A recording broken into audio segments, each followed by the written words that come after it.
Greetings, dear ones. I'm Kryon of Magnetic Service. Once again, we are in a public place. And the channeling today is going to be about something that this land is very familiar with. But dear ones, I am mostly speaking to those who are not in this country. So I want to review something, as I often will in these channels, to make it even clearer what is going on here, what has happened here, and then add to it just a little. It's a precious place where the truth and the core information is intuitive. And we've talked about the region, not about the country. And it's important that you understand that the region is a little bigger than you would expect. Parts of India, Tibet, Nepal, China, all included in this.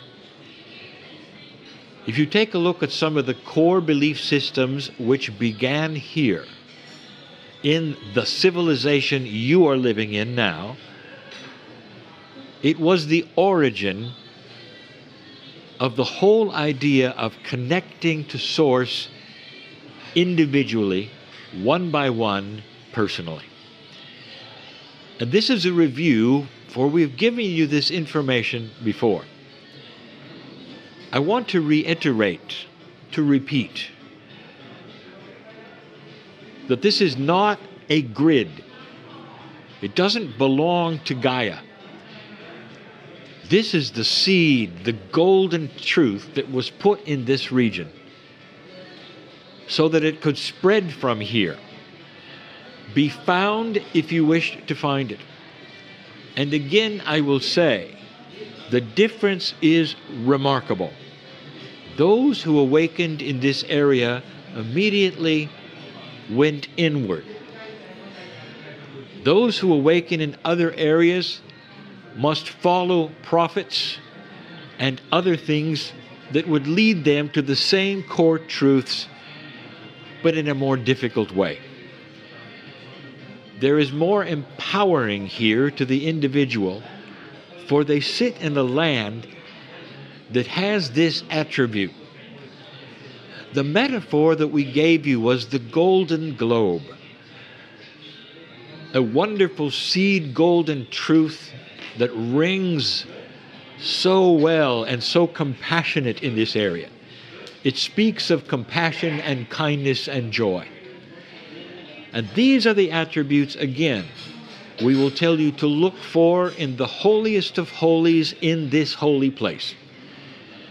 In a place that is renowned for wisdom, for gurus, for wise men.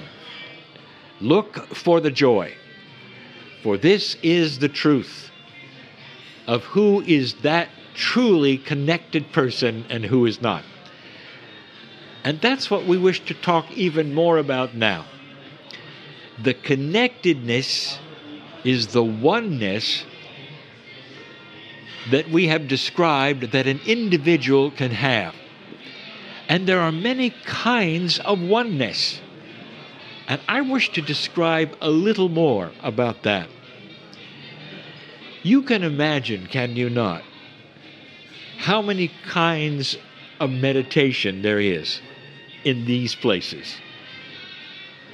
We are in, right now, the holiest city in India for the Hindus. The holiest place.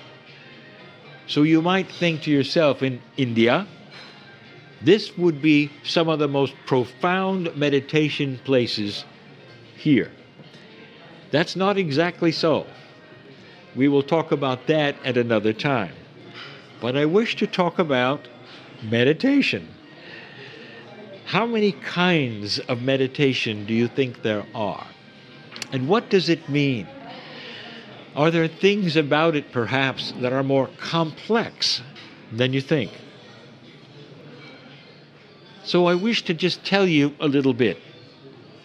The first thing I wish to say is not a criticism. It is simply a fact that the Western world meditates completely different than those who have discovered the source. There are few, actually, especially in the beginning, there are few who would ever in India give you something you call a guided meditation. A guided meditation in the Western world is a place where you sit and meditate, but you have someone talking the entire time telling you what to meditate on.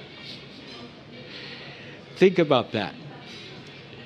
It's almost like it's counterintuitive to the real meditation process, which is you, with you, developing the ideas of meditation by yourself with your consciousness in pure and complete silence. It's a big difference, isn't it? And so the guided meditation is designed to bring somebody to a place where they can then learn to begin to do something which is intuitive here from the beginning. Let's talk about meditation here. Dear ones, all of it is appropriate, and there's so much of it to discuss. But let me give you just 4 basic kinds. I won't even call them kinds. I'll just say attitudes or attributes of the whole. The first one is not a meditation inward at all. It's a meditation developed from your own power as a meditator connected to the source for others. It would be a meditation for the planet, a meditation for the area, a meditation for the sick, a meditation for peace. And you would then collectively assign that which you are doing for the group. Sometimes it's individual. That's number 1. And I want to say something about that kind of meditation. And that is this: it works. Forever. Almost in every single belief system, you have heard the term, when 2 or more are gathered together, there is an increased power, if you wish to use the word, of the meditation, the subjects. For the individuals together create a confluence of energy which goes right to Gaia, right to the grids which make sense to human beings. When enough people pray for peace on earth, you get peace on earth. It's an influence. It really pushes energy around in a very special, gentle, benevolent way. I wanted you to know this. Some know this and some have questioned this. Wherever you are on the planet, when you are with others, you can do these things. That's number 1. But 2, 3, and 4 are complete personal kinds of meditation. And I wish to discuss each one of them very briefly.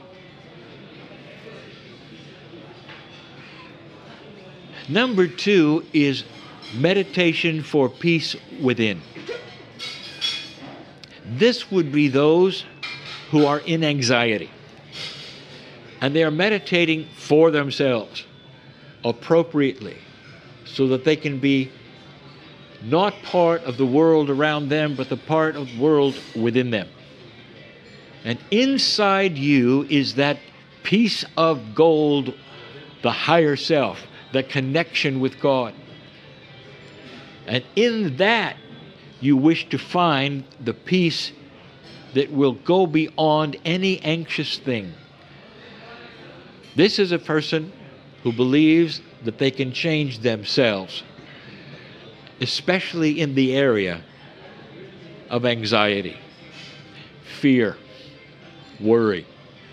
And so most of the time when they would meditate, it would be so they could find a place of peace for themselves and think upon the things that would be the opposite of the things that they experience, the affirmations for the soul, the things that make them who they are, and come out of it as a peaceful individual.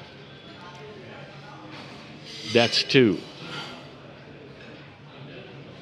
Number 3 is another within turning.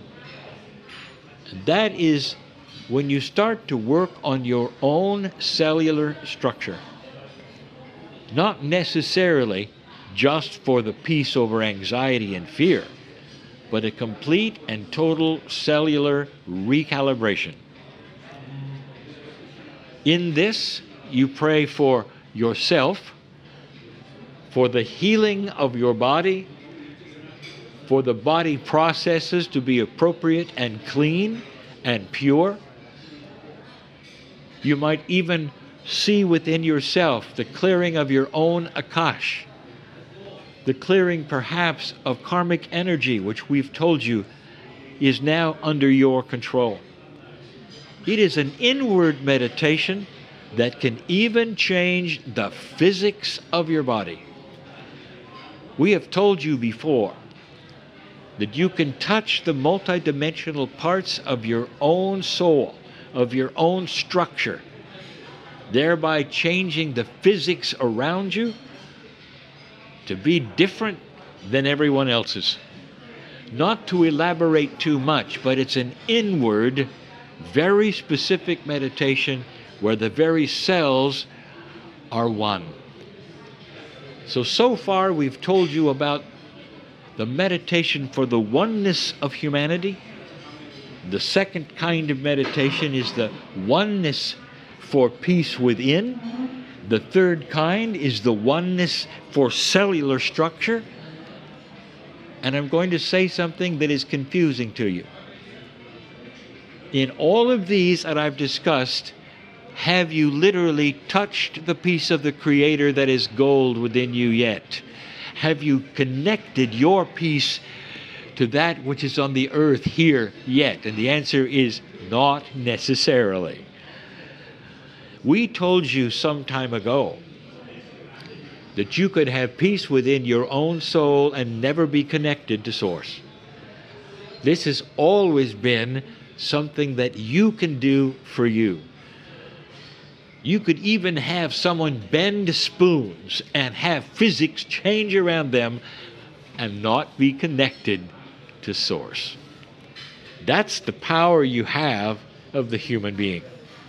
You can meditate for specific things and achieve them, and yet you not have that explosion of enlightenment that connects you and that higher part of you with what is here in this land. So that's the fourth kind. It's the explosion. It's a meditation that is completely and totally designed by you to connect that piece of God inside of you with the creative energy that resides in this part of the earth. Now let me tell you something. That one is hard.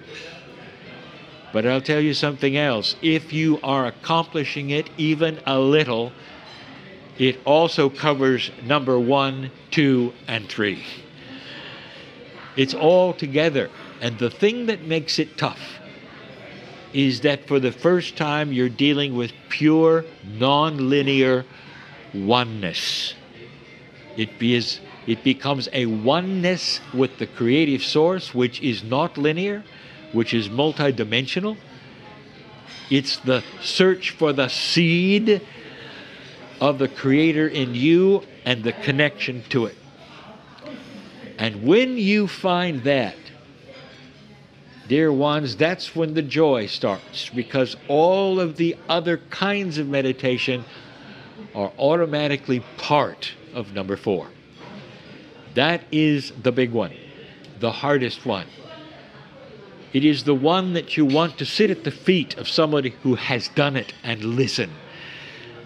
For they will have information and wisdom and joy and benevolence that you can feel come from them as a master teacher. And they are in this land. In the last channel we told you, and the one before we hinted at, that there are ways of finding the connection between you and that which is the Creator. And one of them is being with somebody who has discovered it. Because they then will enhance what you are searching for. And again, I tell you, the secret is not to become intellectual, is to practice erasing all pretenses of anything you have ever learned from anyone about how this might work, for it is far grander than anyone knows. Look for the joy. Look for the benevolence.